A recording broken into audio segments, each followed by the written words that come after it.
Hello, Lancaster Online viewers, and welcome to our studio at 101 North Queen Street in downtown Lancaster. I'm Jade Campos, a reporter covering politics and government in Lancaster and its suburbs for LNP and Lancaster Online. Our guest today is State Representative Mike Sturla, who is serving in his 32nd year in Pennsylvania's House of Representatives. A Democrat from Lancaster City, Sturla is seeking his 17th term in the November 8th election. LNP Lancaster Online invited Sturla's opponent in the election, Republican April Weaver, to a debate with the incumbent lawmaker. Weaver declined our invitation. Representative Sturla, welcome to our studio. Thanks for having me. Why don't you open up by telling us about your decision to run for a 17th term and what you hope to accomplish in the next 2 years? Yeah, well, I think there's several reasons. One, there's a real, I believe, existential threat to democracy that's been sort of rearing its head in the last couple of years.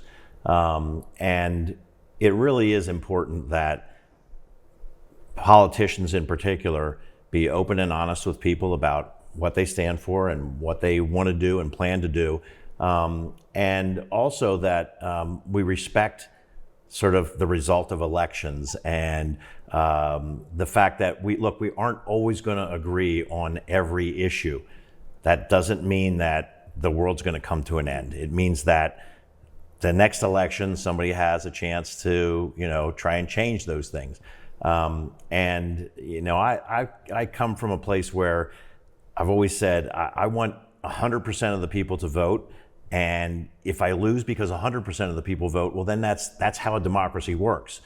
I think I'll win, but but by trying to sort of tamp down the vote and not count votes and do those kind of things, I think that really goes against the grain of what a democracy is supposed to be about. So I think that is one of the things that compelled me to continue to want to run. Plus, I have a pretty good track record in terms of being able to do things for the constituents that I've served in the past, and hopefully for the ones that I'll be serving in the future too. And that's important to this community. And I have a great respect and desire to continue to make this community better.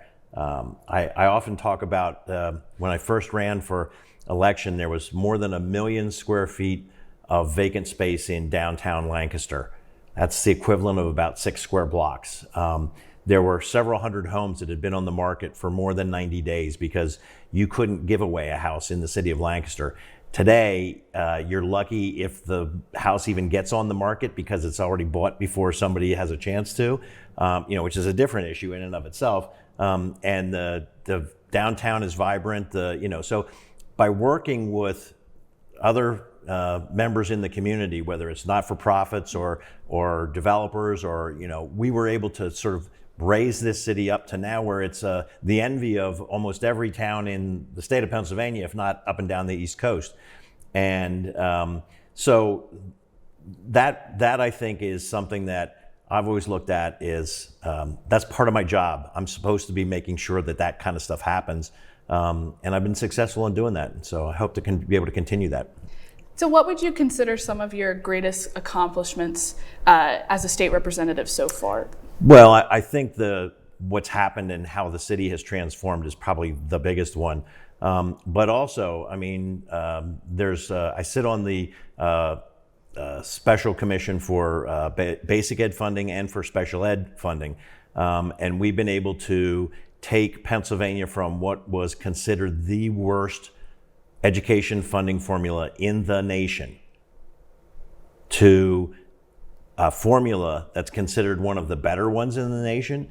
Now, we haven't run all the money through that new formula yet, but that's part of what I hope to try and get accomplished in this next session as we do the reconstitution of the Basic Ed Funding Commission, to see whether we can't at least accelerate how we get to a fairer funding formula faster, in terms of being able to educate kids and give them all a fair shot. As an example, the school district of Lancaster gets shorted about $20 million a year by the state if we ran everything through a fair funding formula. Manheim Township, interestingly enough, gets shorted about $7 million a year. those are dollars that can be used to educate kids and or lower taxes. And so that, I think, is a really important point that we need to be working toward making those kinds of things happen. And I've been an integral part of that the last several years. So. You mentioned Manheim Township, and East Petersburg Borough is also a part of your district. And this is the first time in your time as a state representative that the 96th district has changed. So how have you been getting to know the new areas? Yeah, well, I've been knocking on a lot of doors. I've been meeting with township commissioners and borough council people and borough managers and township managers and planning people and anybody that's basically willing to sit down with me, whether it's businesses or citizens or to say, okay, tell me what's going on, what are your needs, what's the best thing that can happen here, what are some things that we want to make sure don't happen, as well as what do we want to make sure does happen. There's a lot of sort of new challenges, but nothing that I think is insurmountable. So I actually look forward to some of those new challenges. What are some of those new challenges? Well, I mean, particularly if you get out into the Manheim Township area, it's traffic congestion. There's no question about it. There's also a big stormwater issue out there that they have, and it affects the city also. And so there's some things that need to happen there. Out in East Petersburg, they're concerned about traffic coming through at a speed that's not safe. And so, we're working on some of those issues. We've already been in contact with PennDOT and some of the local police departments about how we can deal with some of those issues. And that's, it's in some cases different than some of the things we were dealing with in the city, but nonetheless a challenge that affects people's daily lives. Mm-hmm. So if you were elected and some of those changes with PennDOT were to happen, what are some things that people in Manheim Township and East Petersburg Borough could expect with any kind of concerns that they have about traffic? Yeah, well, I mean, the one thing is a couple years ago, I worked with Steve Menser, who was the representative who used to have all of Manheim Township. And we requested that PennDOT look at the interchange between 222 and 30. Anybody that drives on 30 at rush hour knows that you come to a standstill on Route 30. And it's hard to think that road is obsolete, but that interchange is obsolete. And so there's going to be a redo of that whole interchange there to try and make sure that there's not a traffic jam every afternoon. There's also, whether it's the Oregon Pike Corridor or the Fruitville Pike Corridor or the Littis Pike Corridor, I mean, those are areas of high congestion. You drive 8 miles and it takes you 20, 30 minutes. I mean, that's just not a reasonable amount of time.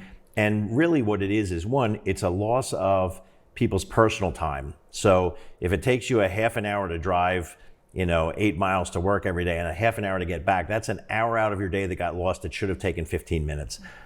It's also lost productivity for businesses that have people sitting in trucks and vehicles just waiting to be able to get to their next site. And that is a loss in the economy also. So it really it's in everyone's interest to have our roads work efficiently and effectively. And, so that's one of the things we'll be looking to try and do. You mentioned there are some similar concerns, but a little bit different in the city. So what are you hearing and seeing in the city in terms of traffic? There's concern about running stoplights and some speed issues. We think we can solve some of those with speed cameras and red light cameras. We got to make sure that it's done appropriately and that it's not onerous. But I know, like coming into town on the south side of town, we put up a thing that shows people what their speed is. A warning sign that there's kids playing there. The city bumped the curbs out farther so that it's tightened the entry a little bit. And I've noticed a marked difference in the speed at which people come across the bridge there. And they are still coming across the bridge at a pretty good clip. But boy, when they get to the part where there's houses on both sides, they slow down. And it used to be they were still doing 50 miles an hour, and now they're doing 25 or 30 miles an hour, which is a great improvement. So, there's that going on. I also think that in the city, there's a huge demand for housing, but that's also in Manheim Township and East Petersburg too. Affordable housing is a huge issue. We've seen the cost of buildings skyrocket, and that makes housing less affordable, but it also means that people are really searching for housing, and in some cases having to live farther and farther away from their workplace and drive more, and that adds to congestion. And so there's this whole cycle of, if we could actually get people living within a couple miles of where they work, or even adjacent to where they work, it helps tremendously. I know this is back 20 or 30 years when Kunzler was looking at relocating outside the city, and they surveyed their employees, and something like 90% of their employees walked to work. So think about that, and then take 90% of your workforce and put them in a car and put them on the road, versus, hey, I get up in the morning, I walk to work, I walk home at night. It's a big difference. Yeah. And housing's something that's proven to be a concern for a lot of people in the area, especially residents in the city. And in the primary this May, it was something that your challenger said you weren't focused enough on. So what are your plans to address housing in your district? Yeah, well, as chair of the Urban Affairs Committee on the minority side, we've been able to add hundreds of millions of dollars for housing. And in some cases, though, the sad part about that was the first year we added $50 million just to compensate for the projects that we had already approved, but that the cost had gone up that much. And so $50 million didn't get us any new housing units. It just allowed the ones that had already been approved to be done at the additional new cost. The next year we put in another $100 million into that fund. We've also put in another $250 million. We did a whole home program that still has, we're working through the regulations on that. But housing is one of those things where I really believe that we have to be able to leverage the private sector on that, and help figure out how to underwrite enough of the costs that they can do it and still make a small profit, but nonetheless be able to produce housing that people can afford, because they can bring a whole lot of capital to the table. We're not talking about a housing issue that's going to be solved with hundreds of millions of dollars. It's going to be hundreds of billions of dollars in this state of Pennsylvania. Yeah.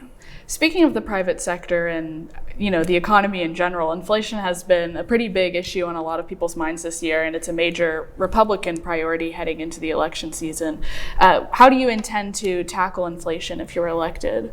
Yeah, well, to start with, I always, while I will agree that inflation is an issue, I always try and put things into sort of appropriate reference.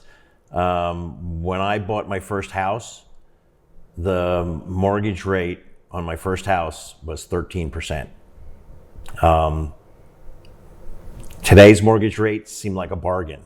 People are screaming, oh my gosh, it went from 3% up to 4 or 5 or 6.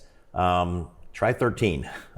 So this isn't the worst we've ever seen. It's certainly not fun. It's not, but I think we also need to understand that we've come out of a pandemic that no one had experienced for 100 years.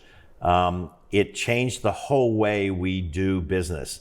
It affected supply chains. It affected the cost of labor. It affected the workforce in terms of the availability of labor. So there was a whole host of issues that led up to us getting to this point where there's the inflation that there is. It didn't happen overnight, and it's not going to get fixed overnight, but I think the president's starting to take some of the right steps, and I think we can right this ship and make it happen. The other thing that needs to happen is we have some dollars at the state that can be used to appropriately offset some of those inflationary costs. If we fund schools, like I was talking about, at a level that the state should be funding schools, those dollars then mean that there's a reduced property tax, And that saves people money, big dollars, not oh yeah, you get $10 off. It's like you get hundreds and thousands of dollars off if the locals aren't having to make up all the difference on that. So there are things like that we can do that I think will help. Same with when I talked about housing. If we put the appropriate dollars into housing to leverage the private sector, we can produce housing for cheaper. And so instead of the cost of housing going up exponentially, we can at least level it. And so there are things that we can do, but again, you don't build those houses yesterday or today. You build them in the next year or 2 or 3 or 5. You don't change that funding formula tomorrow and have somebody suddenly show up with $20 million. It changes over 5 or 10 years. I hope it changes over 5 or 10 years, because at the rate we're going, it takes 50 years. So we can accelerate some of those things to try and combat inflation. And you've mentioned before that minimum wage and raising the minimum wage is a big factor in, regular people being able to handle the economy and rising prices. Can you elaborate a little bit more on that? Well, I mean, look, the reality was, thank goodness, and in some cases, we didn't actually raise the minimum wage, but the public raised the minimum wage by saying, I'm just not going to go to work for a job making $7.25 an hour anymore. And so what happens is when the demands of labor reach a point where labor finally has a little bit of say in it, you can get a reasonable wage. When there's a glut of labor and businesses get to say, hey, I'll do whatever I want to and I'll pay you whatever I want to. And I've always said that if my business model is that I have to pay my workers a wage that's so low that they qualify for public assistance, then I really don't have a good business model, because my business model is predicated on government subsidies to my employees. And that's not what I call a real good business model. That's what I call oh yeah, you don't like welfare, but your corporate welfare is that we subsidize every one of your employees. And so I think that there are ways that we can, again, adjust the economy and have it be fairer for everyone. And look, the thing that's going on with inflation also, we see record profits for businesses. If prices were going up and it was because they were just passing along costs to the business, that's one thing. If they're passing along additional costs to the business and deciding that they're now going to have record profits, I think we need to make sure we're watching some of that and what's going on there too, in terms of monopolies and things like that. So you see them as an issue that two issues that really go hand in hand with moving forward. Yeah, and look, there is very little that you can do in this world that doesn't affect something else. And inflation is a really complex issue that has a lot of moving parts in it. And you've also spoken openly about your support for abortion after Roe v. Wade was overturned this summer. Can you share a little bit more about what your plan is to protect abortion rights in Pennsylvania if you're elected? Yeah, look, I've been pro-choice my entire career, and abortion is healthcare. And to deny women that part of healthcare, I think, is inappropriate. And it doesn't just affect abortion. It affects birth control. It affects in vitro fertilization. It affects a host of other issues that people go, really, how is that really related? But it is, in terms of when, and historically, for the last 50 years, Roe versus Wade was the law of the land, and everybody sort of became used to the fact that this is the way things are.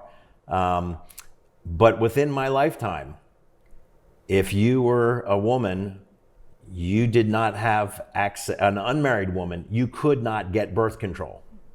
If you were a married woman, you needed to have your husband's permission to get birth control. Thank goodness we're past those days, but we're, looking at returning to those days. And that is something that I think should be alarming to everyone. This is the first time that I can cite in the entire history of the United States where people have actually tried to take away rights of other people.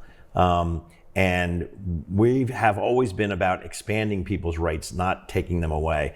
So I think there's a big reason for concern. I'll vote against any amendment that tries to ban abortion. The sad part is that with the way that the Republicans have gone about this with a constitutional amendment, if they are successful with that and continue to do those types of maneuvers, they can bypass a governor that would veto things. Fortunately, I believe Josh Shapiro will be the governor of Pennsylvania, and he'll be able to veto things that come through as standard legislation related to this issue.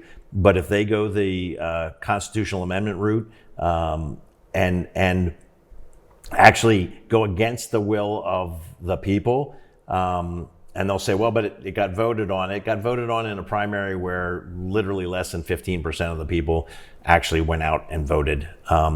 And so I think there's a real concern about how we move forward, but I will certainly work to preserve women's rights at every step of the way. And the amendment that you're referring to, it was a bill that the Pennsylvania Republican-led chamber introduced to amend the state constitution that would effectively ban abortion in the state. And many Republicans, including your opponent, April Weaver, have said that the amendment wouldn't ban abortion. Can you kind of elaborate a little bit more on your thoughts on the amendment, and then including your opinions, as you had briefly touched on before, about a vote to amend the Constitution? Yeah. Well, technically, the amendment itself would not ban abortion. What the amendment says that there is no constitutional right to a taxpayer-funded abortion, which there are no such things as taxpayer-funded abortions in the state of Pennsylvania anyway. But then it goes on to say, or any other abortion-related services.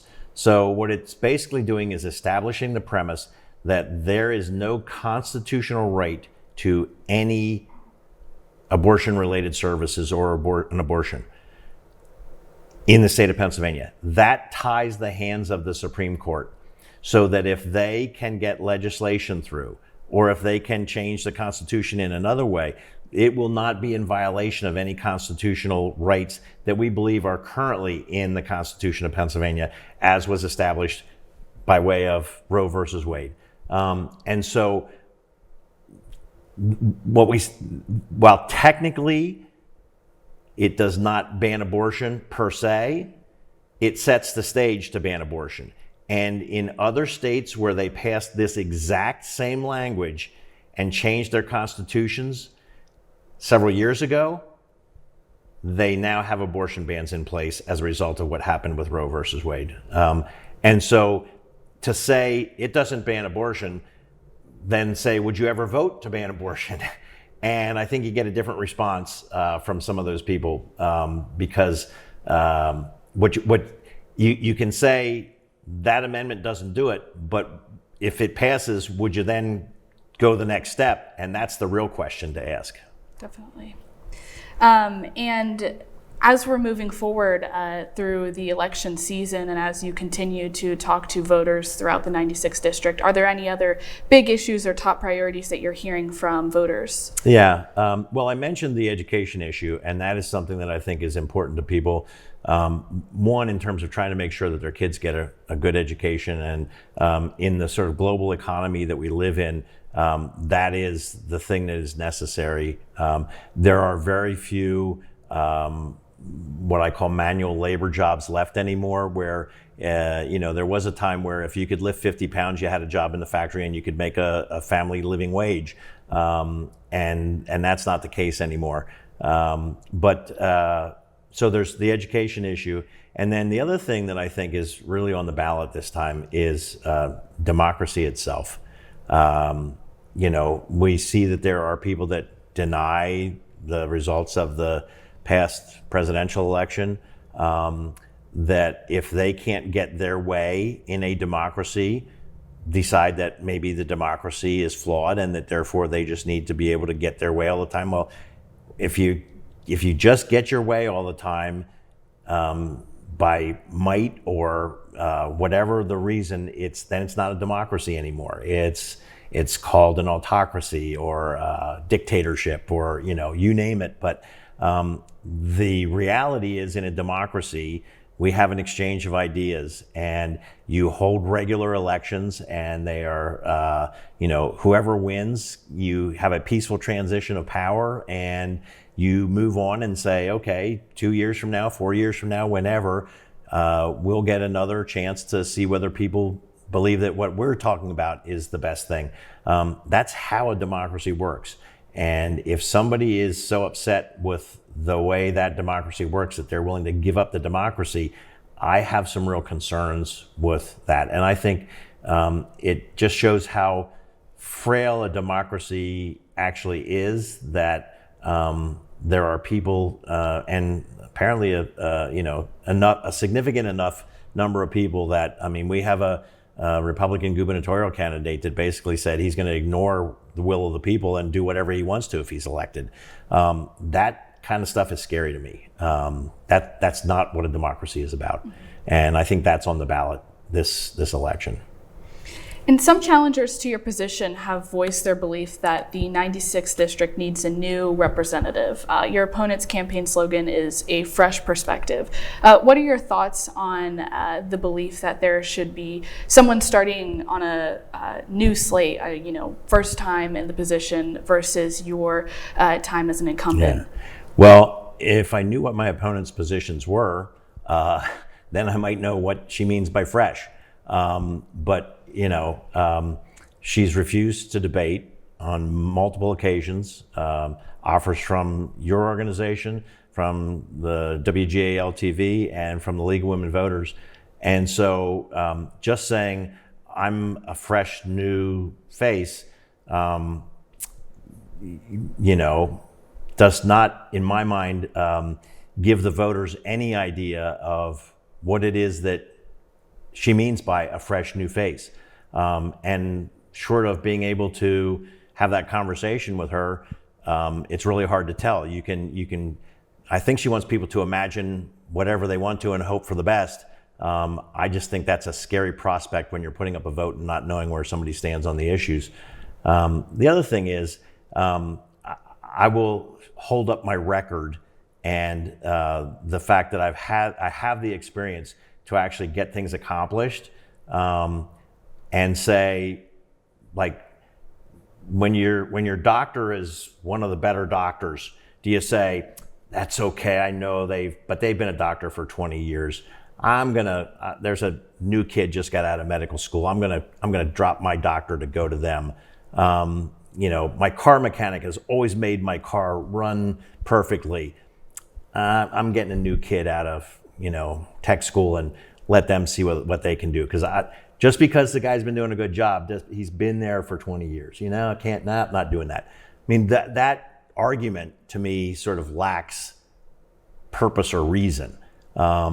So if it's just because we want to just have a fresh new face every day, we've seen in states where they've done term limits, that what ends up happening is when you have fresh new faces all the time, that the people that aren't regulated, the lobbyists, the staff, they're the ones that end up running things, and they're not the elected officials. So, I'll stick with experience any day. Great. Well, we've reached the end of our interview with Representative Sturla. Are there any closing remarks that you'd like to make to the viewers? Well, just, one, thanks to the newspapers like LNP Media for doing this. It really is something that I think is a necessary part of democracy. And I hope that people get out and vote. There's still a few days left. I'm not sure when this is going to air, but there's still a few days left to register if you aren't registered to vote. If you are registered to vote, please make sure you go out and vote on Election Day. That's what a democracy is about. It's about participating in this grand experiment that we've been running for several hundred years here in the United States. And thanks for the opportunity to talk today and tell you and the constituents about some of the issues that we're facing. Great. And thank you, Representative Sturla, and thank you, viewers, for tuning into this interview. Please check Lancaster Online for other candidate interviews in the upcoming days and weeks. And remember, Election Day is November 8th on a Tuesday. Polls are open from 7 a.m. to 8 p.m. that day. If you're not registered to vote, you must do so by October 24th if you want to vote in this election. If you tend to vote by mail, your completed application must be received by the county office by 5 p.m. on November 1st. The deadline to return your voter absentee or mail-in ballot is 8 p.m. on November 8th, Election Day. And to apply for a mail-in ballot, go to the website votespa.com or stop by your county elections office. In Lancaster County, the elections office is at 150 North Queen Street, Suite 117 in downtown Lancaster.